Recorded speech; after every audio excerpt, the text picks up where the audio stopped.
everybody, and welcome to Kerry Writers Museum.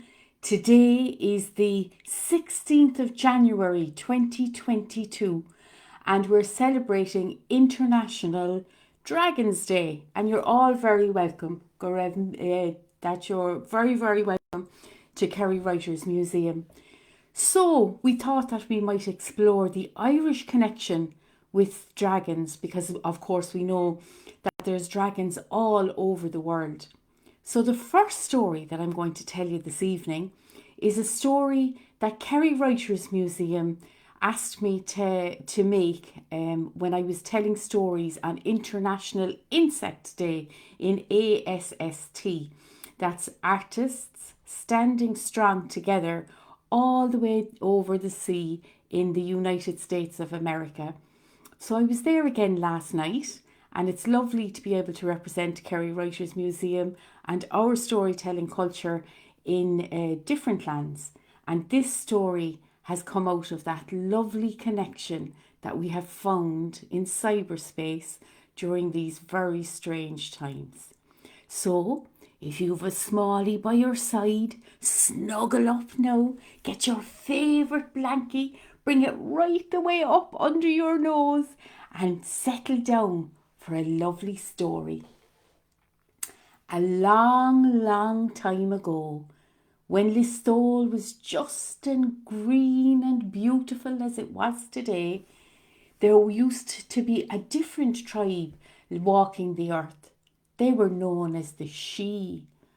The Sidhe is the Irish word for fairies, and Rina Sidhe, the king of the fairies, was delighted with the way things were going.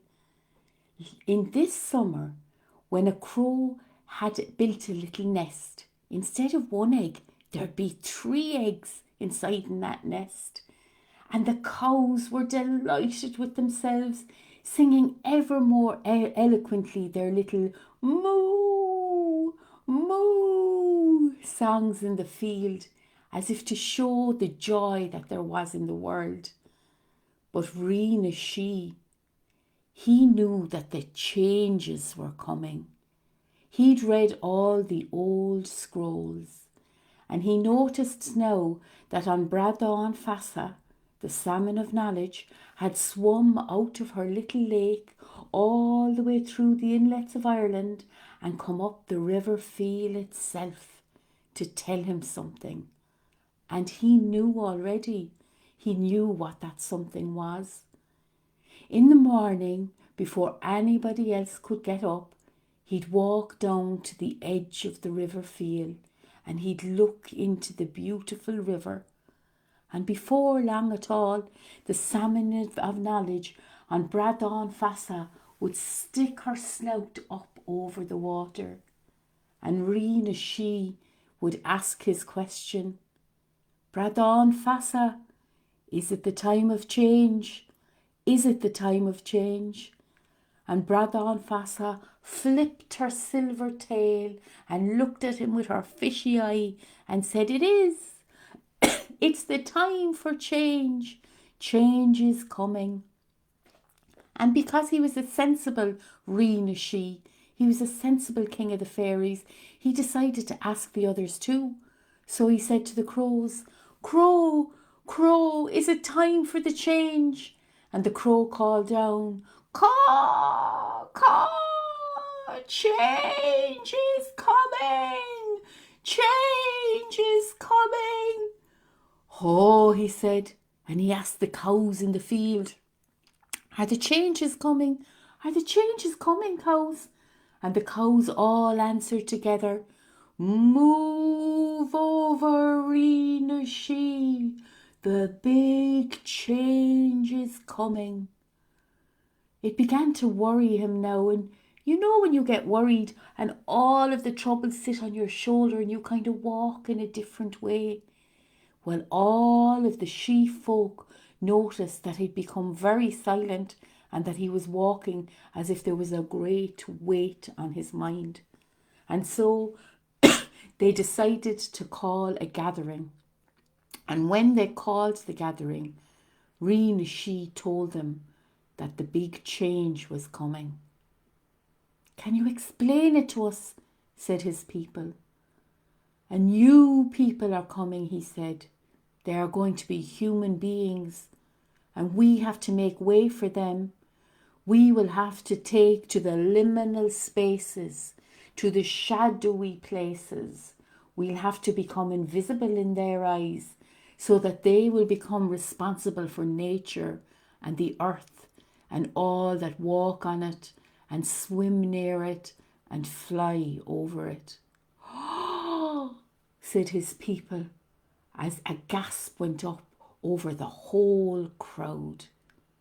Deep, deep in the earth, under her beautiful round disc, was the little dragon, the dragon that had been friend to Rina She from the time he was a boy and she was a pup.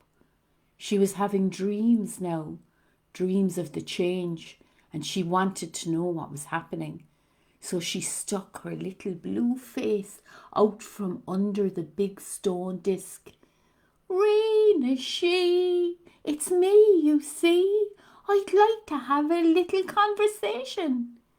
And Rina She looked at her and said, of course, for we have been friends over the millennia.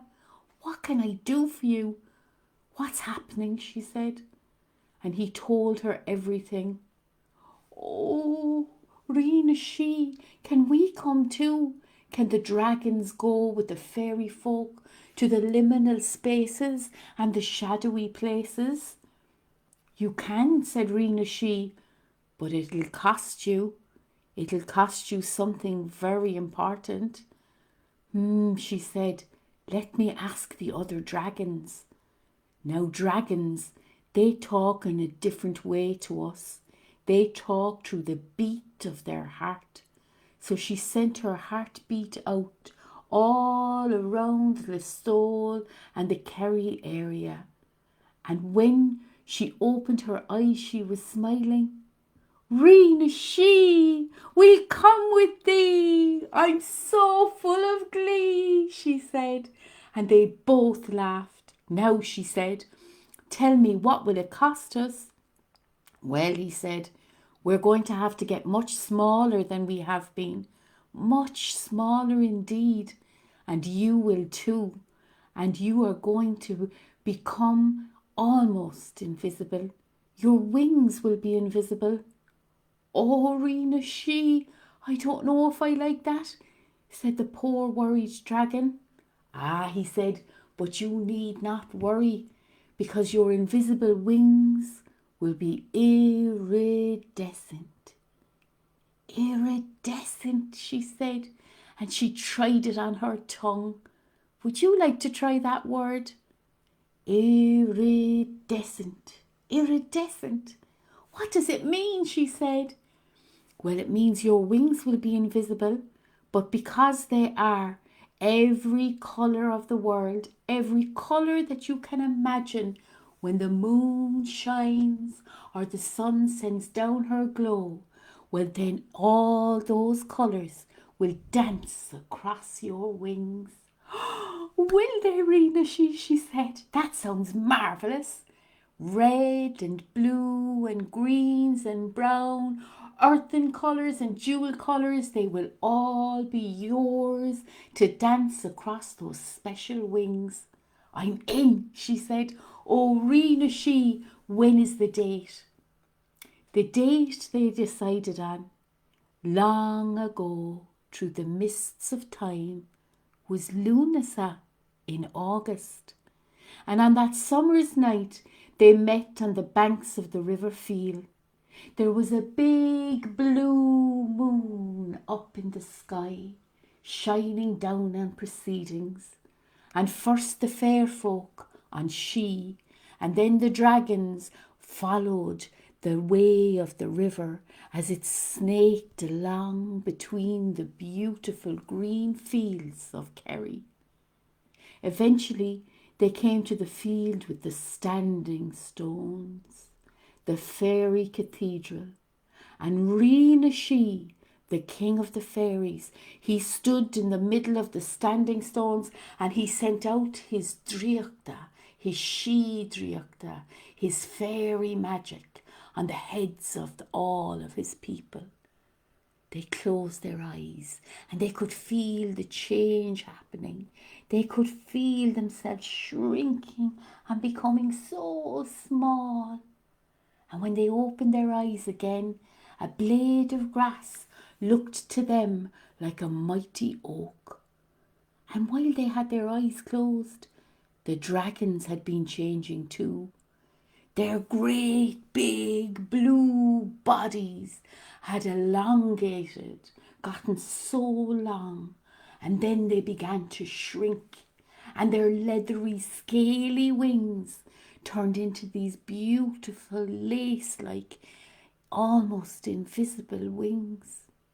They had gone from dragons to become dragonflies. And that is how dragons became dragonflies on the banks of the river Feel. So now, if you ever see a dragonfly, know that the Sidhe are not far behind. And watch out for those magical wings and all of the colours that dance across them.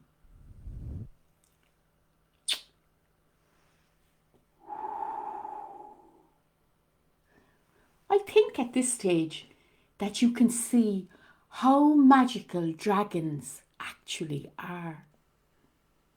And so I love making stories. It's very important to know what the old stories are, but it's very important to see what new stories are dancing between our imaginations as well.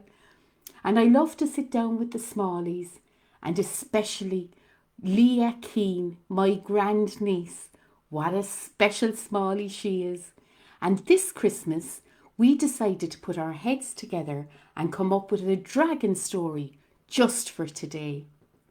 I hope you enjoyed this story, because Leah Keane gave me the names of all of the characters, and she also put some of her own magic into this story. I'm sure that you'll see what it is as I tell the story to you now. This story is called Penelope and Bubblegum, and it's about a girl and her dragon. And last night I flew across the cyber worlds with my magic story cloak to tell it for the first time in America, with artists standing strong together. We were delighted with that invitation, and we hope that you'll come to see us at Kerry Writers Museum soon. Well now, once upon a time there was a place in Cork City. It was called Glown na Mhuire, or in English Glanmire. Glown na Mhuire means the Glen of Our Lady. It's very old and very, very special, and an awful lot of young smallies live there today. Next to Glanmire, there is a place called the Rocky Road. It's very special. When you walk up Rocky Road, you know that you're going into a magical place, and very soon you'll see the signs of the fair folk absolutely everywhere. Well, it was in a place like this that Penny's mom and dad came to live before Penelope was born. Her mum would sit there with her hands on her belly thinking, oh, am I going to have a baby girl or a baby boy? And I wonder what we call her, because her mum and dad had made a decision not to give her a name until they could see her face and see what fitted that face. During that special time when they were waiting for Penelope to come along, something strange happened. One day, Mommy went into the room that they prepared for the young child to come into. There was a cot and a rocking chair and a place for music, and it was all absolutely amazing. Oh, it's telling me that my battery is low. One moment now, and I make sure that I'm plugged in.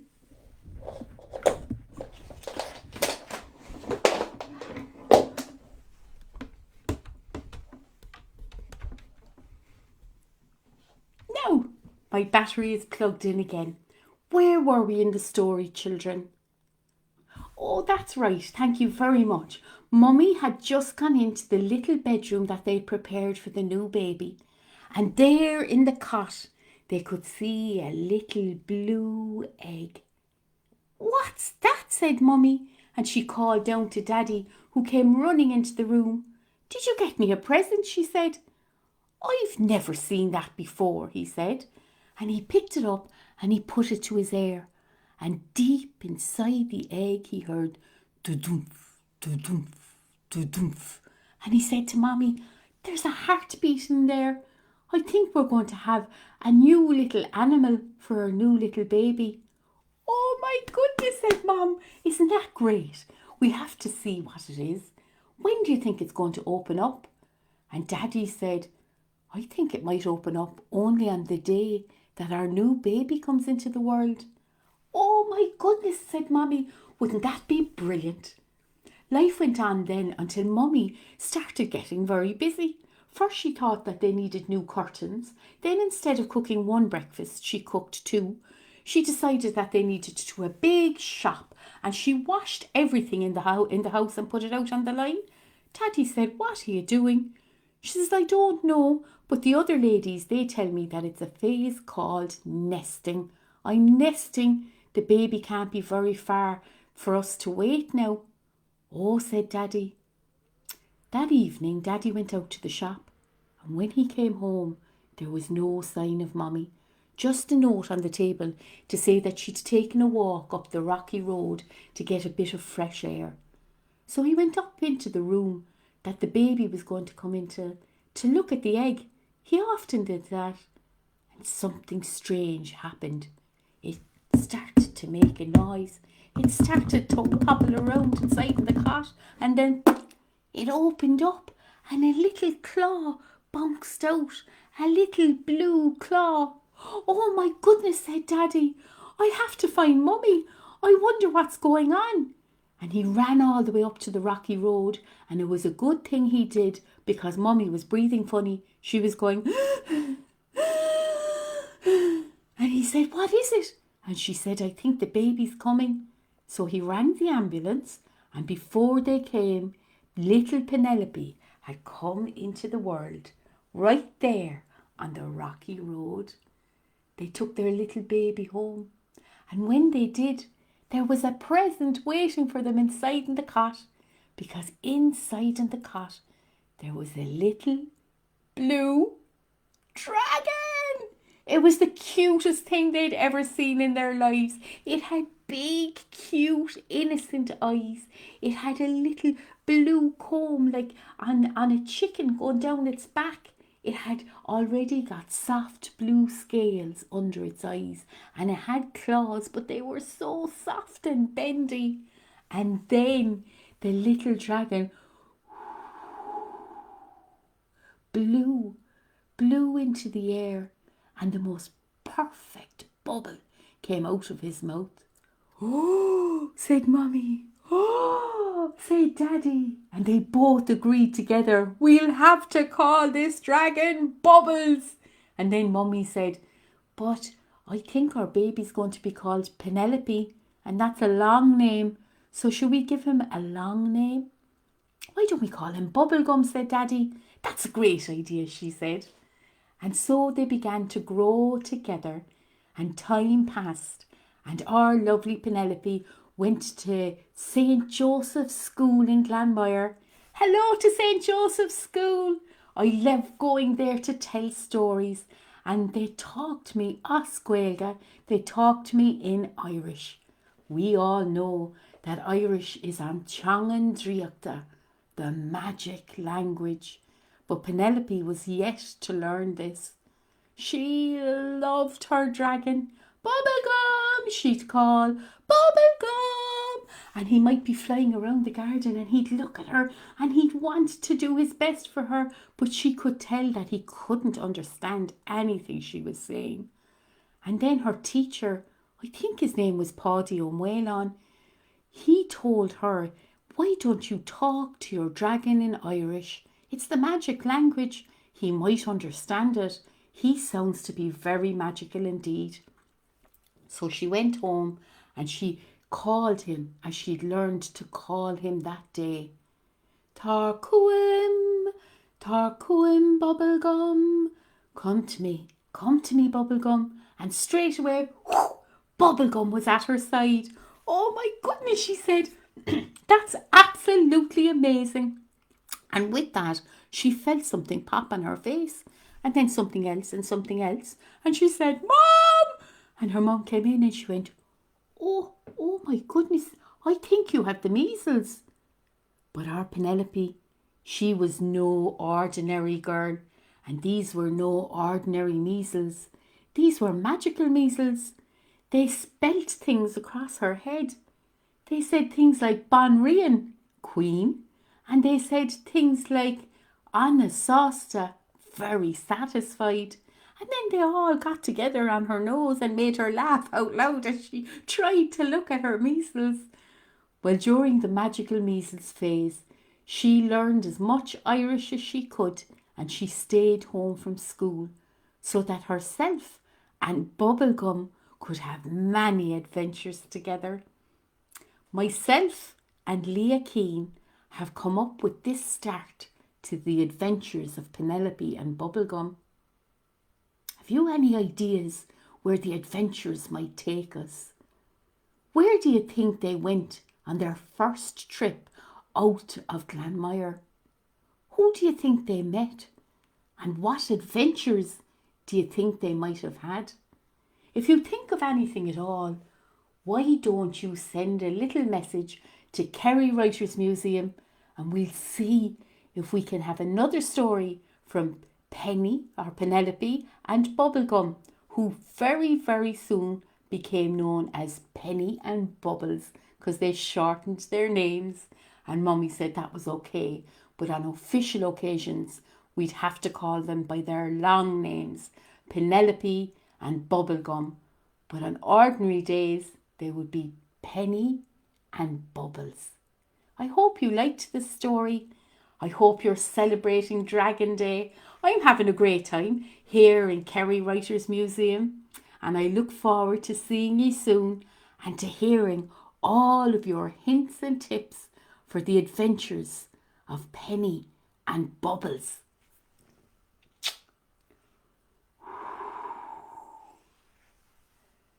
Have a lovely Sunday. Talk to you soon.